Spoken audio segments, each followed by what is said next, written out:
My name is Elena. I was 31, and the morning my mother told me to come comfort my sister in a hospital waiting room. She was asking me to comfort the woman who had spent 10 years ruining every relationship I had ever tried to build. My mother did not say good morning first. She said, Milo is in pediatric ICU. Rebecca is falling apart, and if you have any heart left at all, you need to get here. I was standing barefoot in my kitchen with my coffee still brewing and my boyfriend Simon in the shower down the hall. Outside our apartment window, the city looked gray and half awake. Inside my chest, everything went instantly cold. For a second, all I heard was the phrase pediatric ICU. My nephew was 6. He had a severe allergic reaction at school the day before, and according to my mother, there had been complications overnight. His breathing crashed. They had him sedated. They were waiting for the next few hours to tell them more. If this had been anyone else's child, I would have already been grabbing my keys. If this had been my friend, my coworker, even a cousin I only saw twice a year, I would have shown up with coffee and phone chargers and quiet hands. But my mother was not calling me because a little boy was sick. She was calling me because Rebecca needed an audience. I'm sorry Milo is sick, I said, but I am not the person she should be leaning on. There was a stunned silence on the line, as if I had broken some sacred family law. Elena, my mother said, dropping her voice into that soft, disgusted register she used when she wanted to make me feel inhuman, this is not about your old issues with your sister. Old issues. That was what my family called 10 years of sabotage. That was what they called every boyfriend who slowly pulled away after getting too close to Rebecca. That was what they called every holiday where she flirted with whoever I was dating and then laughed if I reacted. That was what they called the time I found out she had been messaging one of my exes for weeks under the excuse of checking whether he was good enough for me. That was what they called my entire 20s. You don't get to decide that for me, I said. My mother exhaled hard. Your sister's child is critically ill, and you are still centering yourself. I nearly laughed, and I think that was the moment I knew I absolutely could not go, because if I stepped into that hospital, I would not be there as a worried aunt. I would be there as family furniture, wheeled into place so Rebecca could cry, and my parents could pretend history was just another word for my bad attitude. I hope Milo recovers. I said, I mean that. But I am not coming to comfort Rebecca. My mother hung up on me. 30 seconds later, my phone lit up again, this time with a text from my father. Don't do this today. Whatever happened before, a child is involved now. Then another. Your sister is shattered. Be bigger. Be bigger. That was my father's favorite phrase when what he really meant was absorb this quietly. I set my phone down on the counter and stared at it until Simon came out, towel around his neck, hair still wet, reading my face before I said a word. What happened? Milo is in the ICU. I said, my mom wants me at the hospital. Not for him, for Rebecca. He did not rush to the obvious answer. He did not tell me family was family. He did not ask whether maybe this time I could just keep the peace. He came over, turned off the coffee maker because it had started sputtering behind me, and said very calmly, do you want to go for Milo? Or do you feel like they're trying to drag you back into the role you escaped? That question alone made me want to cry, because it was the kind of question nobody in my family had ever asked me, what I actually felt. The second one, I said. He nodded once. Then don't let them rename it into something noble. I wish I could tell you that solved everything. It did not. It only made the truth clearer. I knew what I did not owe Rebecca. What I did not know yet was how much proof I still needed before I could stop feeling like the villain every time my family used the words child and hospital in the same sentence. Then, 15 minutes after my mother had accused me of centering myself, Rebecca herself sent her first message in nearly 6 months.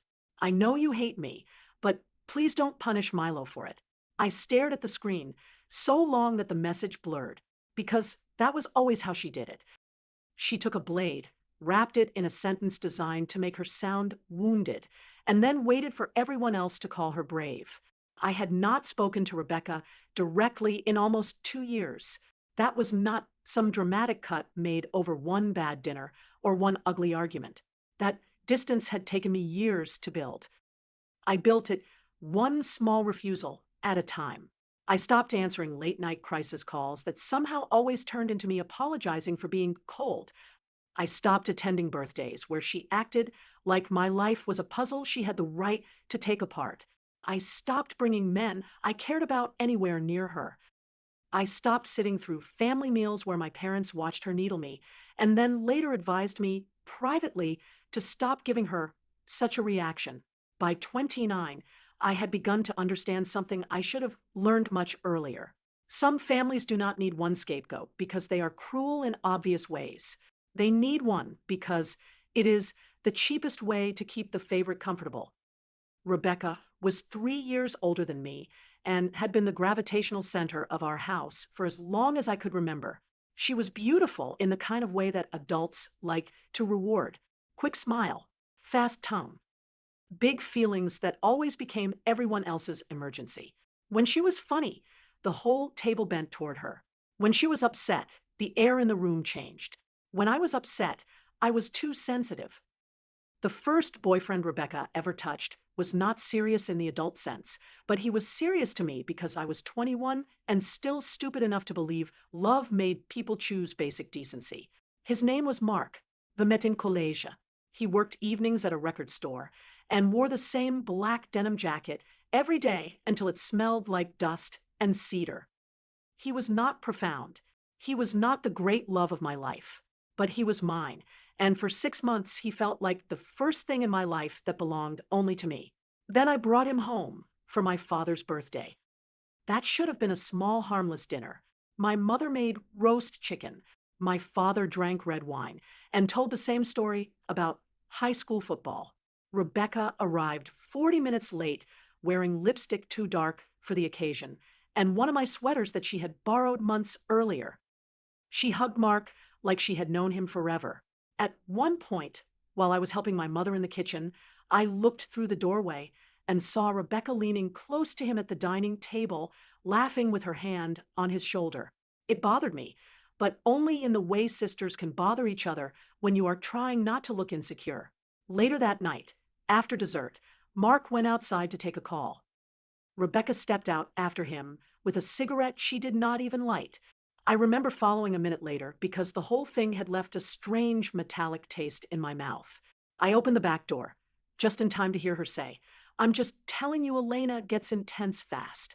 She starts planning your future before you know what happened." Mark laughed awkwardly. "I think we're okay." Rebecca shrugged. "I know. I just don't want you surprised." When she saw me, she smiled like nothing had happened and asked if I wanted the rest of the cheesecake. When Mark and I broke up a month later, he said I made him feel watched, evaluated, like he was stepping into something heavier than he wanted. I asked whether Rebecca had said something to him. He denied it so quickly that I almost believed him. Almost.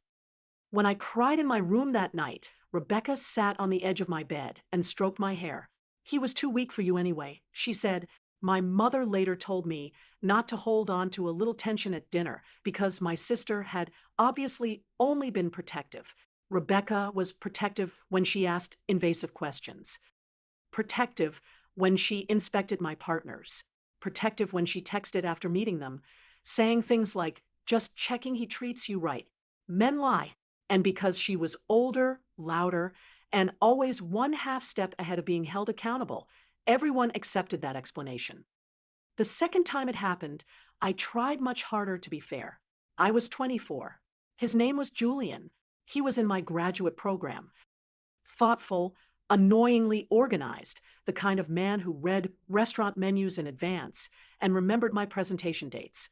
We were together for almost a year, long enough that my friends knew his coffee order, and my parents had stopped pretending he was temporary. Rebecca liked him immediately. Too immediately. She said he was refreshingly adult after the first dinner. She added him on social media before I even got home. She sent him a meme that same night about surviving our family holidays. Again, if I reacted, I looked territorial, so I minimized and told myself it was fine. Then Julian began asking careful questions that did not sound like his own. Had I always struggled with jealousy? Did I ever get dark moods the way Rebecca said I did under stress? Was it true that I talked about marriage whenever I felt insecure?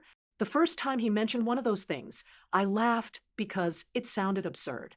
The second time, I asked where it was coming from. He said Rebecca had only been trying to understand me better. That phrase almost knocked the breath out of me. I confronted her after that. She did not even deny talking to him. She just widened her eyes and said, I am sorry, I care whether the men you date can handle your full personality. I said, why are you discussing my personality with my boyfriend at all? She smiled, slow and pitying, because I know what you're like when you spiral, Elena. Someone has to be honest. When I told my parents, my father rubbed his temple and asked why I insisted on turning every misunderstanding into a moral case. My mother asked whether maybe Julian had picked up on my anxiety and simply mentioned it to Rebecca first because he was more comfortable with her. Julian and I lasted 3 more months because I still believed that if I stayed calm enough, I could outwork whatever distortion she had already planted. I could not. By the time we ended, Julian said he felt like there were versions of me. He never knew which one to believe. The loving one, the anxious one, the cold one, the one who wanted a future immediately, the one who resented compromise. Those were not versions he discovered. Those were versions he had been handed. After he left, Rebecca sent flowers to my apartment with a note that said, better now than later. No signature. She did not need one. My mother called that thoughtful. By 26, I had started keeping parts of my life away from my family. That did not stop her. It only made her more inventive. Aaron came next. He was the first relationship that made me think I might actually build a real adult life with someone. He was warm and steady and came from a loud, affectionate family that argued openly and then got over things, which at the time felt exotic to me. I waited nearly 5 months before bringing him to my parents' house. Rebecca arrived late again, because of course she did, carrying expensive cookies nobody asked for, and instantly acting as if the evening only became official once she entered it. Aaron was polite with her. Too polite, maybe because he had never met a woman like Rebecca and did not yet understand that charm can be a method, not a trait. Over the next few weeks, she found reasons to text him. She asked for his recipe for the pasta salad he brought. She sent him a joke about our mother's passive aggression. She messaged him late one Friday night asking whether I had gotten home safe because I was not responding. I was responding. I had fallen asleep with my phone on silent for 40 minutes. When I confronted her, she said, if you don't want people caring, say that. Then came Christmas at my parents' house. After enough wine to make the room warmer and everyone's boundaries softer, Rebecca sat too close to Aaron on the couch while we watched a movie. She took a sip from his glass. She leaned against his arm when she laughed. I saw his face tighten. Later, in the laundry room while I was looking for wrapping paper, he said, quietly, your sister is weird with me. It should have felt like victory to finally hear someone else say it. Instead, I felt humiliated because part of me had still been afraid. I was imagining everything. I know, I said. He asked why my parents let it happen. I had no answer. A month later, he became distant. Not guilty, not romantic toward Rebecca, just cautious in a way I recognized by then. It ended after he admitted that Rebecca had told him I got possessive anytime someone else in the family got close to the men I dated, and that she worried I would someday isolate him the way I tried to isolate everyone. That phrase was so rehearsed, it made me sick. Tried to isolate everyone. As if asking for a boundary with one person was the same as building a prison. Aaron said he did not know what to believe, but he did know he was tired. Tired. That was another gift of Rebecca's.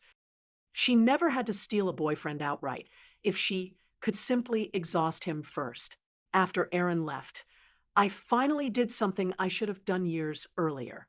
I stopped pretending my sister's behavior was normal. I told my parents I was taking a break from family dinners if Rebecca was there. My mother cried, not because of what Rebecca had done, because I was making gatherings impossible. My father accused me of holding the family hostage over competitive sister energy. This was not competition. I had never wanted Rebecca's life. Rebecca wanted access to mine.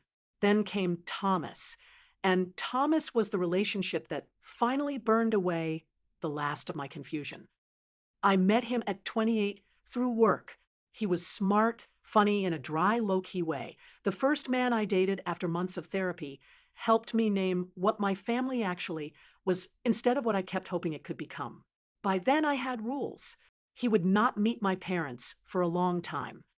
He would not add Rebecca on anything. He would not attend any family event without knowing the real history. He agreed to all of it for a while. It felt like I had finally figured out how to protect something. Then my grandmother died. Funerals are magnets for bad boundaries, and I made the mistake of thinking grief might at least force everyone to behave. I brought Thomas because I did not want to stand through that weekend alone. Rebecca wore black silk and cried beautifully. She hugged me like we were in a movie about sisters healing. She told Thomas, in front of me, "Thank you for putting up with her. She gets impossible when family stuff gets messy." I said, "Rebecca." She squeezed my hand. "What?" I mean it affectionately. That night, after the reception meal, Thomas went outside to get air. Rebecca followed him. I did not see it happen. I only saw his face when he came back in, flat and shut down, and avoiding my eyes. He broke up with me 6 weeks later. He said my family dynamics were more than he could handle. I asked whether Rebecca had spoken to him privately at the funeral. He said yes. I asked what she said. He told me it was not worth repeating. I knew that meant it was. I did not chase him. I did not beg.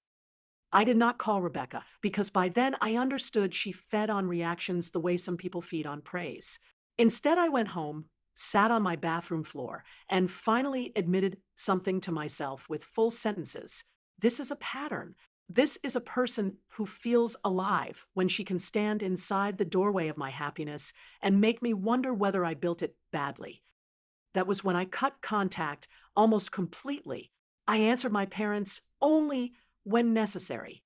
I blocked Rebecca for 6 months, then unblocked her only because my mother made a performance out of how traumatic that had been for the whole family. When Rebecca sent a birthday text that just said hope therapy is helping your anger, I blocked her again and left it there. By the time I met Simon at 30, I had almost no contact with my sister at all. Simon knew about my family before he knew my middle name. Not because I made it my whole personality, but because secrecy had never protected me before. He understood boundaries in the plain, unglamorous way I had come to trust most. If someone hurt me, he did not ask what I could do to make them feel less accused. He asked whether I wanted them in my life. That was revolutionary to me. He had never met Rebecca. He had seen one photo. He had listened to enough stories to hate her on my behalf, quietly, without trying to become the hero of them. So when my mother called that morning and told me my sister needed me, what I felt was not confusion. It was history rising all at once. The coffee had gone cold by the time I sat back down at the kitchen table and opened the family group again. My mother, in a message clearly written for the audience, said, "I just wish both my daughters were here." Both my daughters. That line was so transparent, it almost impressed me. Public grief as a loyalty test. I put my phone face down, then turned it back over, and did something I had not done in a long time. I went looking, not for revenge, for certainty. I opened an old storage box in our hall closet where I kept dead phones, spare chargers, receipts, notebooks, and the sort of emotional clutter you swear you will organize after the next move. Inside was my old silver laptop from grad school. It still worked if you threatened it enough. I plugged it in, waited for it to groan awake, and started opening old message threads, archived emails, cloud backups I had not touched in years. At first, all I found was the familiar haze, Rebecca liking photos too quickly, asking for numbers she did not need, turning up in comment sections under my boyfriend's posts with in-jokes that were not hers to make. Enough to make my skin crawl, not enough to close the case. Then, just after noon, a message came in from a number I did not recognize. "Hi, it's Mia, Rebecca's old friend. I know this is random. I saw your mom posting about Milo. I also saw people saying you should be there for Rebecca. I think you deserve to know some things. If you don't already." I sat up so fast my chair scraped the floor. I remembered Mia immediately. She and Rebecca had been inseparable for years. Loud brunches, weekend trips, matching birthday captions. Then suddenly nothing.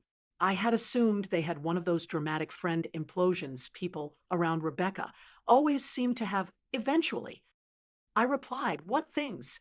Three dots appeared, disappeared, reappeared. Then a screenshot landed on my screen. It was old, 4 years old, judging by the interface and date. Rebecca had written, "I can tell within 10 minutes whether a guy wants Elena or just the idea of being the good guy who dates the wounded sister." Another message below it. "Honestly, if they wobble when I push a little, I'm saving her time." And then Mark folded immediately. Julian wanted to feel like the stable one. Men are not complicated. My mouth went dry. I typed, "Do you have more?" Mia sent 7 more screenshots. Rebecca bragging that one boyfriend got spooked after she told him I fixated on marriage under stress. Rebecca saying she only had to flirt half a notch to see whether a man was loyal. Rebecca laughing that if I ever found out how much field testing she had done, I would finally stop acting superior. One line in particular made my stomach drop. "Sometimes I think she only feels lovable when someone picks her over me, so I like to check if that's even real." It named the exact game I had spent a decade feeling, but never fully proving. I asked Mia why she was sending this now. She answered almost immediately, "Because she used to say awful things about you and then act like your protector." I told myself it wasn't my business. Seeing your family guilt you publicly while her kid is sick made me feel disgusting. Milo doesn't deserve any of this, but neither do you. I thanked her, then asked the question that had been sitting inside me for years. Did my parents know? Mia took longer to answer that one. Not all of it, but Rebecca was never subtle around them. Your mom heard her say once that you always needed adversity to feel interesting, and instead of asking what that meant, she laughed. I put the phone down and covered my face with both hands because I had spent so many years bargaining with myself over whether my parents understood the scale of it. But here was the ugliest answer. They knew enough to ask questions, intervene, and choose not to. Around 1 in the afternoon, while Simon was working from the bedroom and trying to pretend he was giving me space instead of quietly listening in case I fell apart, I sent a message to Julian. I had not spoken to him in years. I almost did not send it at all. But once you start touching the edges of an old truth, you either step back or keep going until it has shape. I wrote, "This is awkward, but I'm trying to understand something from that time. Did Rebecca ever talk to you about me in ways that affected our relationship?" He answered 40 minutes later, "Yes." Then I thought I was helping back then by listening to her. "I realize now that was unfair to you." I asked what she had said. He replied in a series of short messages, each one more humiliating than the last. She told him I had episodes where I became emotionally overwhelming. She said I used commitment talk to control the pace of relationships. She said my anxiety got worse when men formed independent opinions of me, and that if he wanted peace, he should keep some emotional distance.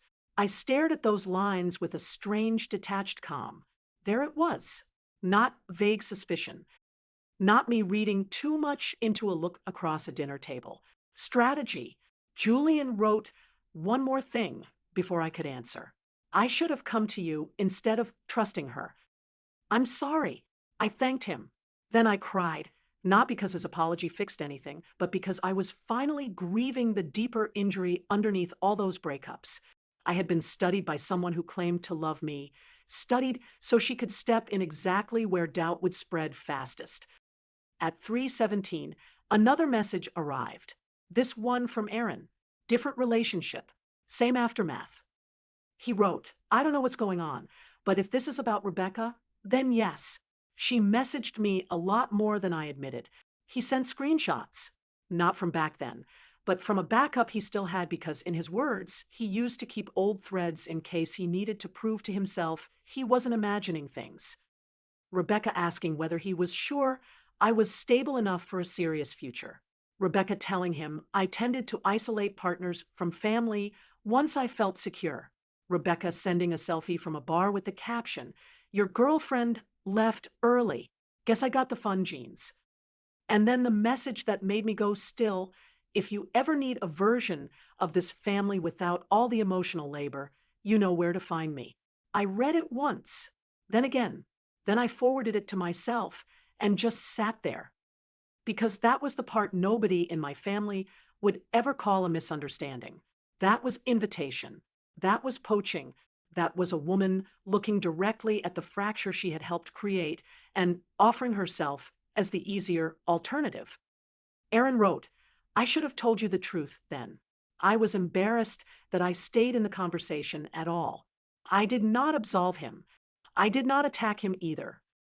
I just said, thank you for confirming it. By then, the day outside had shifted from gray morning to flat afternoon, and my family had moved from grief into performance. My mother posted a photo of Rebecca curled sideways in a vinyl waiting room chair, eyes closed, blanket over her legs. My father wrote, no parent should ever watch this happen to their child. My first reaction was sympathy. Of course it was. I am not a monster. I could look at that photo and understand terror.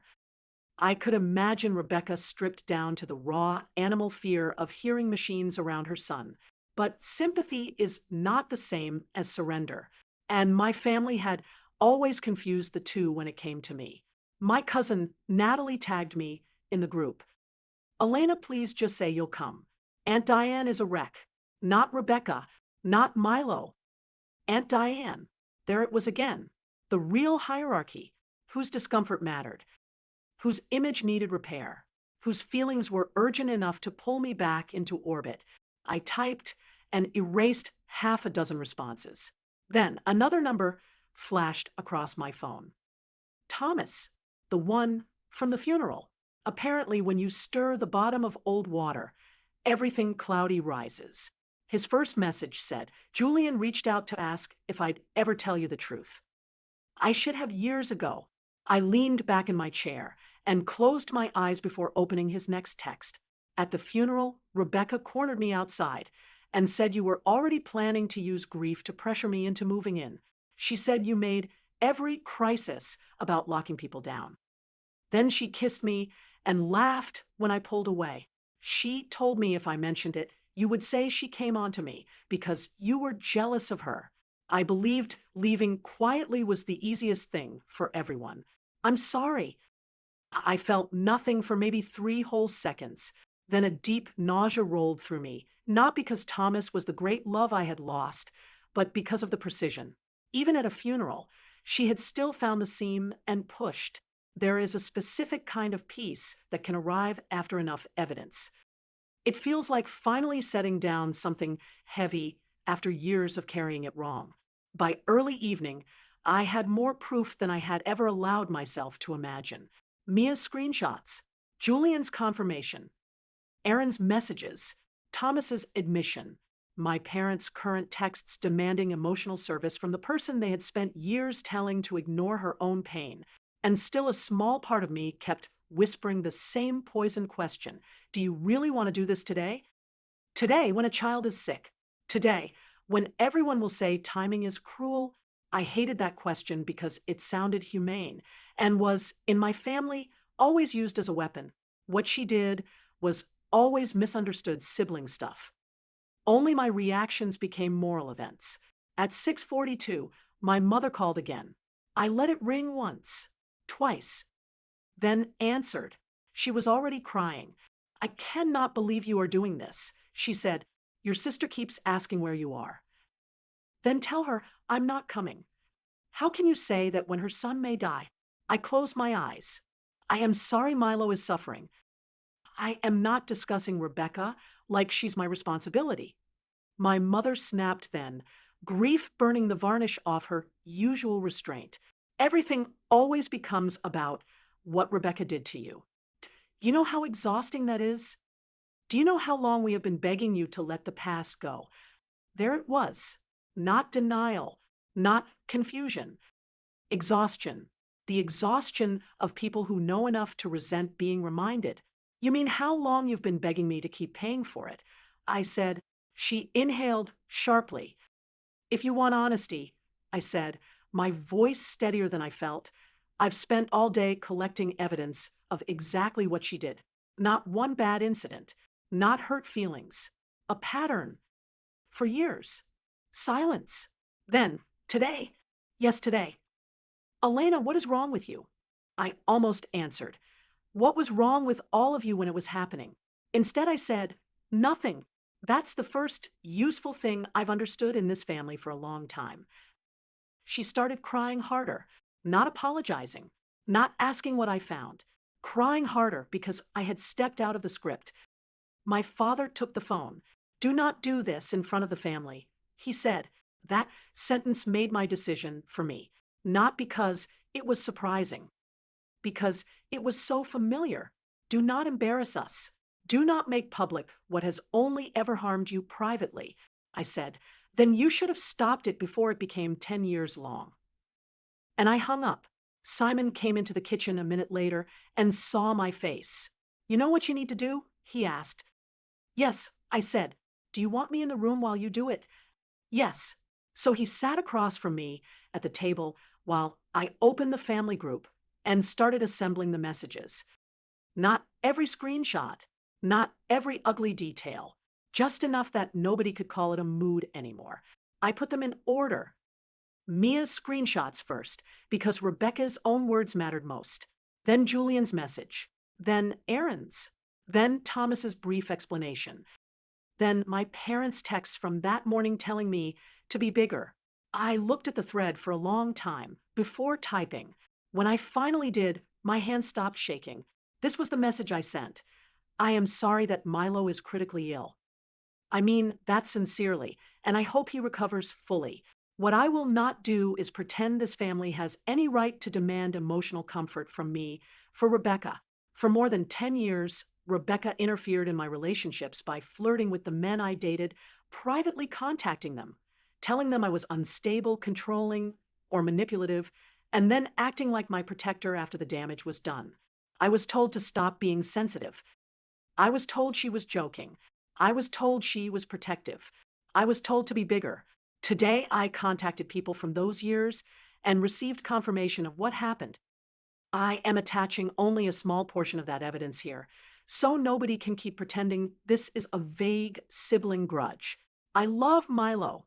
I am devastated he is suffering, but I am not responsible for comforting the person who repeatedly helped create some of the most painful years of my life while this family minimized it.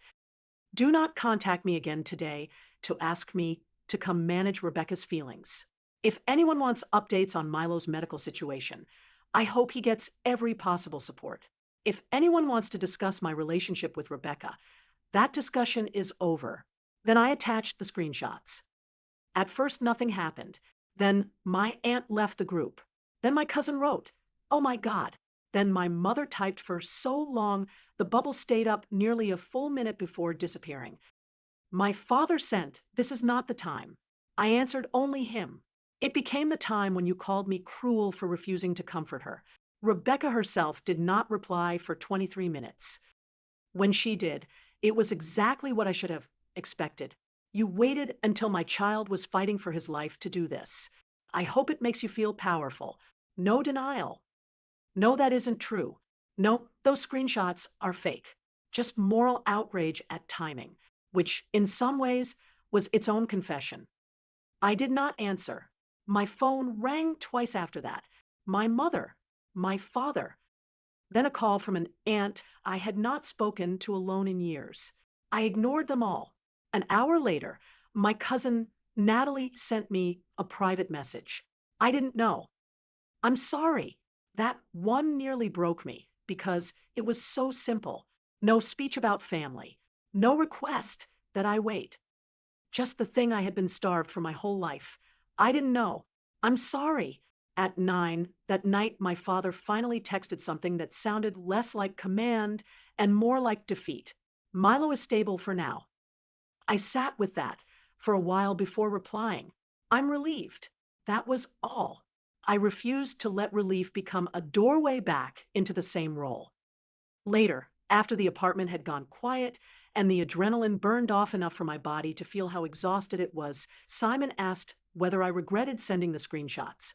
I thought about it carefully, not whether I regretted the timing as everyone else would define it, whether I regretted telling the truth when it became inconvenient to everyone who benefited from my silence. No, I said, then, after a moment, I regret that this family trained me to think honesty was cruelty if it protected me instead of them. He reached across the table and took my hand. That should be a small gesture. Sometimes it is the whole world. Over the next 3 days, bits of fallout arrived in pieces. My mother sent a paragraph about trauma, fear, and how Rebecca had always been insecure compared with me. Compared with me. As if insecurity explained strategy. As if envy transformed sabotage into a medical condition I should accommodate. I did not respond. My father sent a shorter message saying we had all made mistakes. We had all made mistakes. One of the cruelest skills families learn is how to flatten a pattern until everyone stands on the same moral level. No, we had not all made mistakes. Rebecca had made choices. My parents had made permissions. I had made myself easier to hurt by continuing to return. Those were not the same thing. Rebecca sent one final text from an unknown number 2 days later. Milo asked for you. That one landed hard because whether it was true or not, it touched the only part of this that was still clean. The child. I sat with it for an hour before deciding what I could live with. Then I mailed a card to the hospital address to Milo with a simple dinosaur drawing on the front because he liked dinosaurs the last time I'd seen him, and I included a gift card for the children's bookstore near the hospital. I did not address Rebecca. I did not go. I did not call. I let my care move in the one direction that did not require me to reopen the wound. A week later, Natalie told me Milo was out of immediate danger and expected to recover. I cried when I read that. Not polite tears, the kind that come when your body has been braced for impact and finally gets permission to unclench. And under that relief was something else, an emptiness, maybe, or freedom. Maybe those two feelings are cousins at first. I still do not know what story my parents tell themselves now. Maybe that I weaponized a crisis. Maybe that Rebecca was troubled and I lacked compassion. Maybe that families are messy and everyone did what they could. What I know is simpler. I know that a sick child did not erase a decade of harm. I know sympathy is not the same as surrender. I know refusing to comfort the person who repeatedly harmed you is not the same thing as wanting harm to come to her child. And I know that the moment my mother demanded I show up in that waiting room, she was not asking me to be loving. She was asking me to disappear in the familiar way, to become useful by becoming quiet. I did that for most of my 20s. I am not doing it in my 30s. Sometimes people hear a story like this and ask the question as if it is morally self-evident. But her child was in the ICU. Couldn't you just put everything aside for one day? Maybe some people could. Mine was not that kind of history. Mine had teeth. Mine had receipts. Mine had parents who watched it happen and kept calling it love. So no, I did not go to the hospital. I did not sit beside Rebecca and tell her we were still sisters in the way she wanted. I did not let my mother's panic become a wash cycle that cleaned everyone else's conscience. I let a little boy be a little boy in my heart. I hoped fiercely that he lived. And I refused, finally, to become my sister's emotional life support one more time.